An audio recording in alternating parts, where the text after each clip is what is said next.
Assalamualaikum arkadaşlar. Ben bugün Mavi Kitap'ta bir şiirini yadlayman. Biz kim? Uyghur biz. Kökten tamgan yağmur biz. Karanlığa korkmayız. Yıldız biz, yürük nur biz. Biz kim? Uyghur biz. Tarihimdeki uygun biz. Kurumayız, köklerimiz, susuz çölge uygun biz. Biz kim? Uyghur biz. Tanrı tağırda korkuy biz. Kafeslerge könmeyimiz, örmeyeceğiz erkin hoy biz. Biz kim? Uyghur biz. Uyul taşacak bugün biz.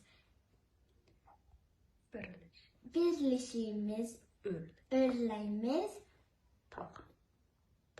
tağ bulimiz, ögün biz.